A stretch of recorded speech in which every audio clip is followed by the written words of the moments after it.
مالكش دعوه الصفحه بتاعته قفلت ولا لا، ما تفرحش. يعني كان ده لابو زياد، يعني ما تحاولش تشمت فيه، يعني ما تحاولش تشمت في ان صفحته اتقفلت. سيبك بقى من المحتوى، بيقدم محتوى تافه، بيقدم اي محتوى، انت ما تشمتش في حمدي، ما تشمتش في حد عامه ان صفحته اتقفلت، دي ممكن مصدر رزقه. هل حمدي رد على الموضوع ده؟ زي ما قلت لكم، انا ما سوقتش في حد، عشان في ناس برضه كده بتعليقات، انت بتشتم في الناس عشان تاخد مشاهدات. لا، انا مش بشتم في الناس عشان اخد مشاهدات، انا ما شتمتش في حد. لو شفت الفيديو كله هتلاقيني ما شتمتش في واحد.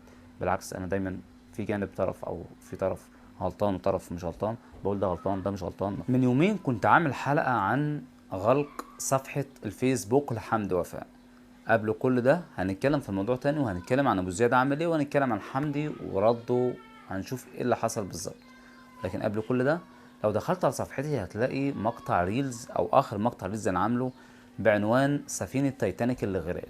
هتلاقي الموضوع ده، او هتلاقي الفيديو ده هيعجبك جدا. ادخل شوفه، يعني ادخل شوفه. وانا من يعني انا اللي بقول لك الفيديو ده هيعجبك جدا، وهتخليك تعمل لايك، وهتخليك لو انت مش مقتنع بالمحتوى الترند اللي انا بعمله دلوقتي، هيخليك تقتنع بالفيديو ده.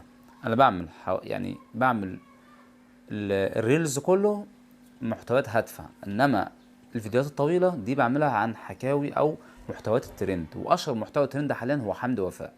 فياريت كل الناس، يعني اللي مهتمية ممكن تعمل لايك، اللي مش مهتم خلاص. يعني انت مثلا عايز نعمل محتوى تاني، ادخل شوف الريلز. ولو عرفت او عايز قناة بتاع اليوتيوب بتاعتي ان فيها بقى كل المحتوى التاريخي والحروب والمعلومات العامة، ممكن احط لك في التعليقات.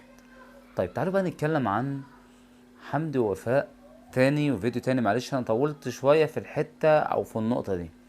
طيب ايه اللي حصل في صفحة حمدي ووفاء؟ احنا اتكلمنا من يومين على الموضوع ده. حمدي ووفاء عندهم صفحة على الفيسبوك فيها حوالي 9 مليون متابع. او للاسف، يعني هو للاسف التسعة مليون دول، او صفحة حمدي وفاء اتقفلت. يعني زي ما قلنا برضو ان حمدي وفاء قفلوا صفحات ناس كتيرة والكلام ده.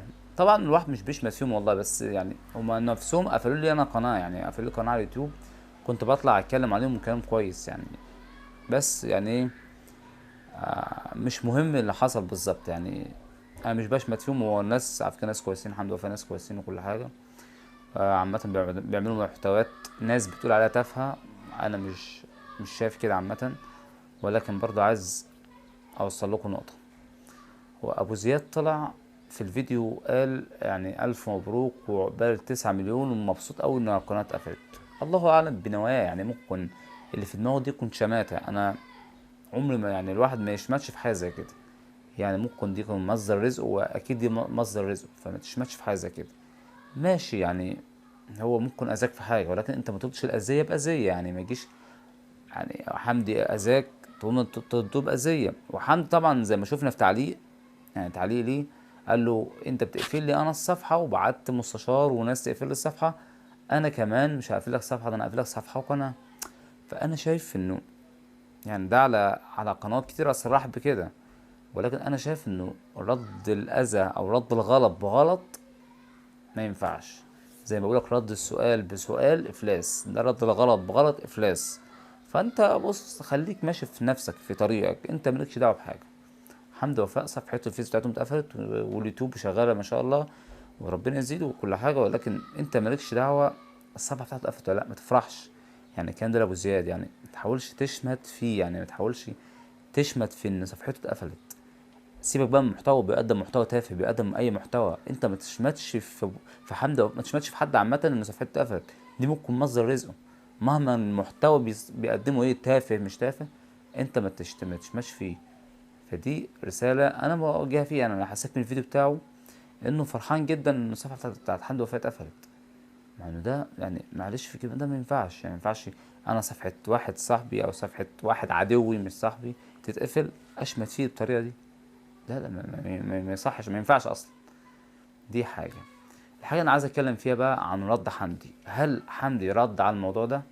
ناس او قنوات كتير ردت قالت انه حمدي قالوا انت المثل بالمثل، وانا هعمل نفس انت عملته معايا، انت اللي بدأت بالاول وانت اللي بدأت بالشر، وزي ما بدأت انا هبدأ معاك.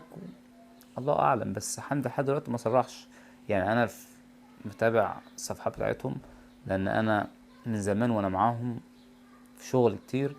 فانا شايف ان حمدي ما ردش لحد دلوقتي.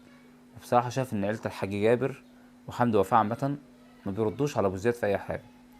وانا دايما ماشي بمقولة ان دايما الواحد اللي بيرد بالسوء ومحدش بيرد عليه يبقى انت غلطان. يعني انت الوقت عمال في عيلة حمد ووفاء وعيلة المحشي ومش المحشي، يعني انا شايف انك انت عمال تديهم وهم مساكتين، فاذا هم اقوى منك. يعني